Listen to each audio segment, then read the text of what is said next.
memaparkan tentang proyek kewarganegara pada mata kuliah Pancasila. LK1 menghasilkan identifikasi masalah dengan hasil 1. Banyaknya kasus kehamilan di masa pandemi. 2. Kurangnya asupan gizi ibu hamil di saat pandemi. 3. Banyaknya orang yang di PHK di masa pandemi. 4. Ekonomi negara yang kurang stabil di masa pandemi. Selanjutnya, topik yang saya pilih dalam proyek warga negara kali ini adalah banyaknya kasus kematian ibu hamil di era pandemi dan PHK.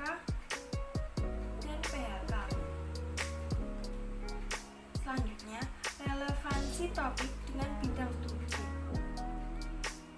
Topik yang membicarakan tentang kesehatan ibu dan anak akibat kekurangan gizi, terutama pada ibu hamil yang menyebabkan kematian bagi ibu hamil dan janin. 4. Relevansi topik dengan mata kuliah Pancasila. Hasilnya, banyak kasus mengenai perekonomian di Indonesia dan banyak karyawan di PHK di era pandemi. Sebagai contoh kasusnya, di Banjarnegara ada seorang ibu hamil yang di PHK di masa pandemi kali ini. Saya di sini akan memaparkan tentang poster meningkatnya kematian ibu hamil di era pandemi.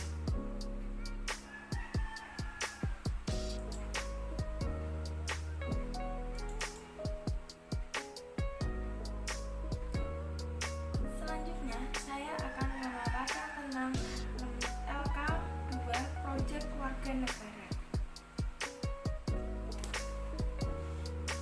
Saya akan membuat poster pada proyek kali ini yang bersumber pada artikel jurnal dengan uraian 1.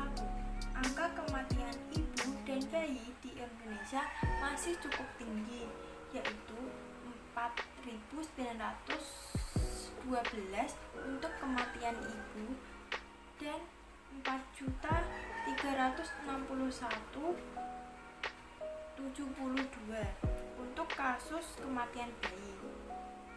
2. Dari hasil penelitian didapatkan bahwa faktor risiko yang berhubungan dengan kejadian kematian bayi di Kabupaten Banjarnegara adalah komplikasi persalinan, riwayat anemia kongenital, dan bayi lahir prematur dan kekurangan gizi. 3. Pemenuhan gizi ibu hamil adalah yang terpenting pada masa kehamilan. Dengan mendapatkan gizi yang seimbang dan baik, ibu hamil dapat mengurangi resiko kematian bagi sang ibu dan sang janin. 4. Menjaga keseimbangan gizi pada ibu hamil sangat diperlukan agar kondisi ibu dan janin tetap sehat dan memberikan makanan yang cukup mengandung karbohidrat dan lemak sebagai sumber zat tenaga dan sebagai sumber zat yang membangun protein, mendapatkan tambahan minimal zat gizi, kalsium, vitamin, asam folat, dan energi. Memperhatikan asupan makanan dan juga nutrisi sangat penting dilakukan oleh keluarga, terutama untuk suami. Pandemi COVID-19 menyebabkan 15,6% pekerja di Indonesia terkena PHK. Bahkan 13,8%-nya tidak mendapatkan pesangon. Selanjutnya, sumber dari peraturan perundang-undangan. Dalam Undang-Undang Nomor 13 Tahun 2003 tentang Ketenagakerjaan (UU Ketenagakerjaan),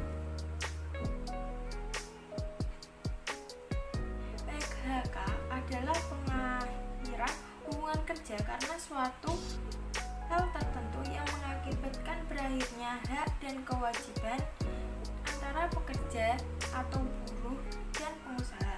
Sebelum hak dan kewajiban tersebut berakhir, baik dari sisi pengusaha maupun karyawan, sudah sepatutnya kita mengetahui hak dan kewajiban masing-masing pihak dalam persoalan PHK.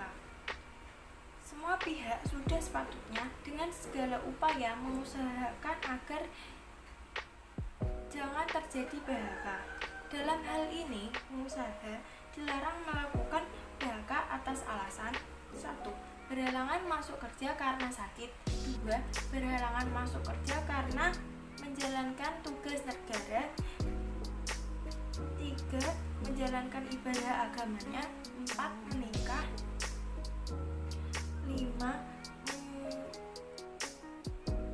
Pekerja wanita hamil, melahirkan, gugur atau menyusui bayinya.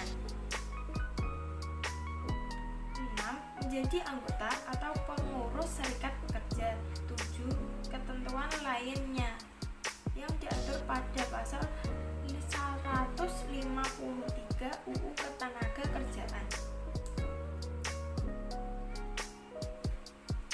Pada pasal 18, pasal 25 dan pasal 28 Peraturan Pemerintah Nomor 61 Tahun 2014 tentang Kesehatan Reproduksi perlu menetapkan Peraturan Menteri Kesehatan tentang pelayanan kesehatan bagi wanita sebelum hamil maupun sedang hamil.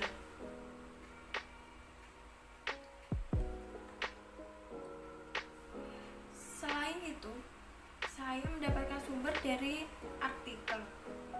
Sejumlah perusahaan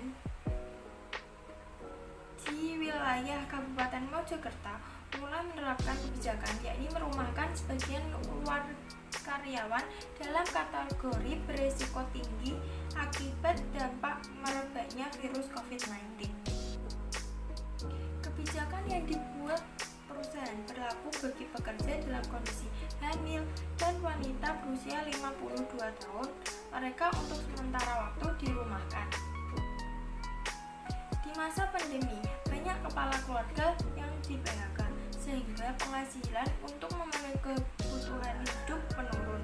Jika sang istri dalam keadaan hamil, dapat menimbulkan pikiran yang berlebihan dan kurangnya asupan gizi bagi sang ibu dan janin yang dapat menyebabkan kematian pada ibu dan sang janin. Berikut adalah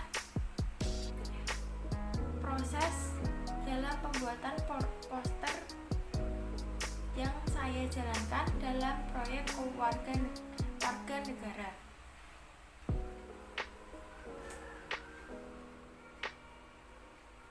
Di sini saya menggambar sketsa yang saya gambar dengan menggunakan pensil.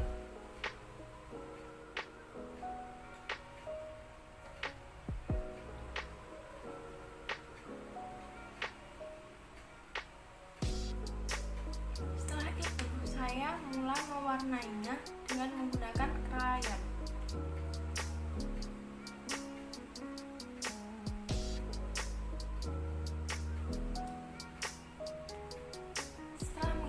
Krayon, saya memakai spidol untuk menebali bagian pinggir-pinggir pada gambar poster saya.